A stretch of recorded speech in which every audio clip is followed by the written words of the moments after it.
Hello and welcome to my unboxing and first look at the Blackstone Fortress Deadly Alliance, otherwise known as the Zoat. It's right here in this box. We're going to open it. It is launch day, release day of this model.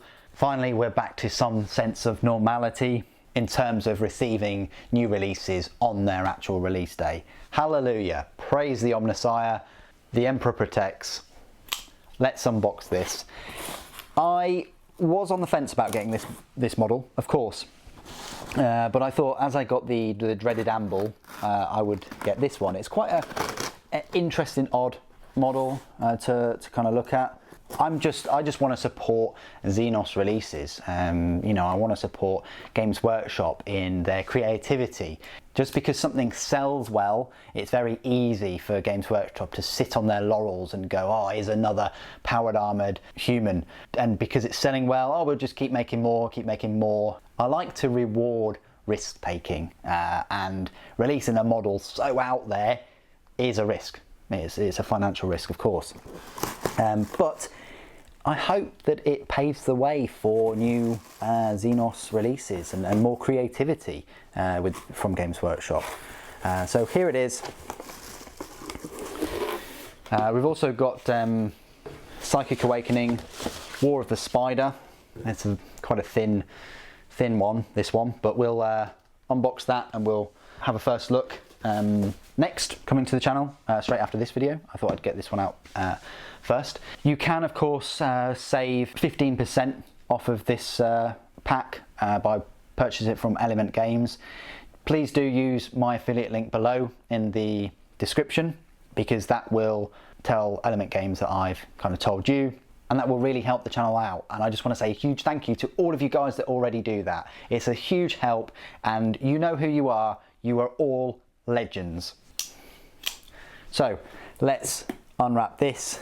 Now, I went about the dreaded Amble in an odd way. I kind of was looking at it as a model first, instead of what it should be looked at, which is an expansion pack. Think of it as like a DLC for a game or something like that, which, let's face it, all of the armies and units are kind of DLC in their own little ways, aren't they? Whether they're DLC for an army, or for 40K or Age of Sigmar, or in this case, Warhammer Quest Blackstone Fortress. Now this is also great because it includes the rules for the use of this Zoat in Warhammer 40,000. There we go. So let's just read this preface, I guess you'd call it, product description. The box contains one Zoat miniature, the Archivist. So I think it's a named character, the Archivist. I think this Zoat is called the Archivist. One retinue character card and trust card, a 24-page Deadly Alliance booklet, which is that one, a shard cell sheet, assembly guide, punch board, 12 discovery cards, 15 exploration cards, 3 Forerunner relic cards, and 1 shard cell envelope. Now, usually card packs are £10–15 or so, and some of the punch boards or cardboard cards are quite expensive as well. You don't have to look very far to Adeptus Titanicus, where they're selling, I think, 4 Acastus Porphyrion cards for £15. That's the expensive kind of side of the hobby, and well, at least individually. So I try not to look at it as £37.50 just for a model now. I try and look at, oh well, you get the cards and you get the extra bits and bobs as well. Well, even if we said that model is £25, it's still £12 for the cards and the punch sheet and all the bits and bobs, which is, yeah, it is what it is. It's about right, isn't it? It is made in the UK, of course. Usually most of the miniatures are, except for the scenery. So let's take this out. It comes in a nice tray, and the box is very substantial. It's not your typical soft cardboard box that Space Marines come in, or any of the other armies, to be fair, come in. It's a substantial box. It's glossy, it's firmer, it's harder. Not all cardboard is created equally, of course, in this case. This is the pack, very nice pack. We're going to have a look at this straight away. So this is an in-depth first look. I will be doing a review for this Zoat tomorrow. So do check back tomorrow and you'll see this model built and full review of him, which is great. I just wanted to do a review very quickly. So let's have a look at these first of all. So this is the shard cell.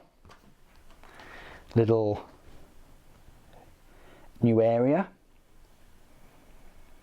Little routes and hostile groups. Really cool, love the narrative. If the explorers conquer the shard cell, open the shard cell envelope. Ooh. And these are the punch boards. I'm not going to punch them out. It's quite self-explanatory. But yeah, they're really cool, aren't they? Double-sided. Different on that one. And on that one, yeah. So yeah, fantastic. And then the Archivist Assembly Guide. Very straightforward, I would think. Yeah, consists of what, 16 pieces. Not going to give you that much of an issue. Put all of his legs together, put his sort of underbelly together, put his other leg together, side of his body, his head, and then his arms go on last. And that's his 40k rules. If you wanted to have a look at that, he is an elite choice and he is unaligned. So what that means is you can use him for any Warhammer 40,000 army. Forget bilingual or anything like that, he is universally lingual. That was one of the main reasons why Tyranids had employed quite a large force of them so that Tyranids could interact with other races at one point. This is a long time ago. But that's his stat line there. It's a solid stat line. His movement is, I say, a bit slow. It's 5 inches. Weapon skill and ballistic skill is good. Weapon skill is 3+. His strength is quite a strong one, strength 5. He's got a toughness of 4. He's got 6 wounds, 4 attacks, leadership 9 and save plus, and a save of 3+. That's a strong one. Power points cost is of 4. He's got an atomic dissembler and eradicator glove, and you can only include one of him. You probably might not have heard those weapons before, but the atomic dissembler is his pistol weapon. It's a 18-inch strength 8, AP -3, and damage D6. And to add the cherry on the top, the enemy does not get a benefit of cover to the save and throw. So pretty horrific pistol. The only downside obviously is it's just one shot. But that means that he's got an effective range there of 23 inches. The Eradicator Glove bumps his strength up by 2, so that's a whopping strength 10, and it's AP -3, and it's a solid damage 3. But you have to subtract 1 from the hit roll, so he's only got a 50-50 chance of hitting anyway with the 4 attacks, so you may well only get 2 attacks that hit home, but they are going to hurt.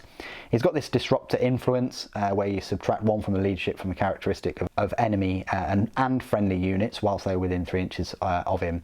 The only downside to all this is his toughness is only 4. I would have preferred his toughness as being 5 or something, and he doesn't have an invulnerable save, which does suck.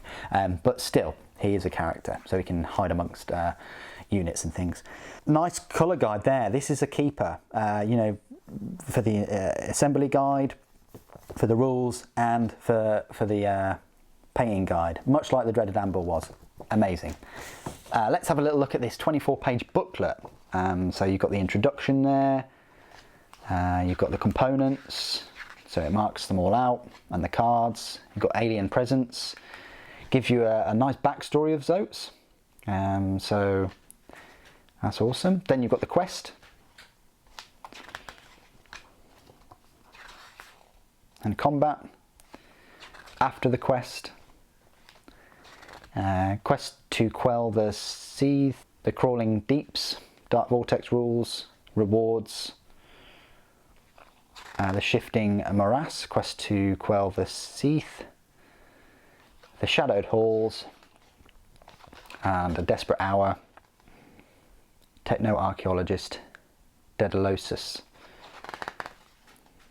Nomadic Legacy, Braving the Seethe, and then a little advert for First Strike for some reason. And Seethe event table and Shardquake table. So yeah, excellent, jam-packed there. That's part of what you're paying for. And then this is the sprue itself. It's quite a light plastic. Lighter than normal, lighter than usual, I have to say. It does say 2020 on there. I guess that he was around. He was meant to be released before all the COVID virus stuff happened. Yeah, very light plastic. Lots of detail though. Loads of detail on the scale. I was wondering how they did that, and they've done a very good job. I guess they've brought along some experience from, I want to say lizardmen, skinks, you know what I mean, from a seraphon, aren't they? That's what they're called. But yeah, amazing looking, funky alien weapon. You've got this huge claw, power claw type thing. You've got his head, you've got the arms, and you've got the feet. You've got this. The only thing kind of missing, oh, you've got an armor plate as well. The only thing kind of missing, I would say, is the lack of a scenic base or something like that. I understand why they haven't sort of invested in scenic bases for this Blackstone Fortress, because, you know, you're on the battle board and you're on the hexagonal little tiles, so, you know, moving about, it's going to look a bit odd if it's got the same scenery piece. I don't know, what do you guys think? Do you think all of these sort of individual characters should have something on the bases like the 40k or Age of Sigmar counterparts, or not? And also, I do understand that if they did put a scenic base on here, then if you wanted to use it in 40k, that would affect that as well, especially if it was like an indoor scenic piece. But then it doesn't stop other models like assassins and things having indoor scenic pieces. Anyway, so that is the sprue, looking fantastic. And then we just, oh, got a nice little baggie, that's handy. You got the base hidden right at the bottom, and it's got places for his feet to go in. And then you get this baggie as well, which has all the cards and the rest of the stuff. So, oh, they're all loose. But I guess one of them you could put your tokens in. So here we go. So this is the shard cell envelope. You're not open until the seed has been completed. Okay, so that's probably never going to be opened with me. Then you've got the Archivist Trust card. There's his trust card. And then you've got the Archivist Retinue character, Mistrustful. You've got the glove and the disassembler. And then Trusting and Mistrustful. Okay, interesting. And then you've got all the cards. Wow, you get a fair few. Look at these. 1, 2, 18 of those bad boys. 18 of those. Exploration. And these ones as well. Relics and exploration cards. And then you get these, which are the discovery cards. Lovely artwork, isn't it? So you've got Shardquakes, lots of Shardquakes, basically. They're all Shardquakes, in fact. So yeah, there you go. That is my unboxing and first look at the Deadly Alliance, this Zoat, in other words. It's a bit odd because if you type in Zoat in Games Workshop's web store, you won't get this. You have to type in either Blackstone Fortress or Deadly Alliance. Hopefully they'll add that tag later on.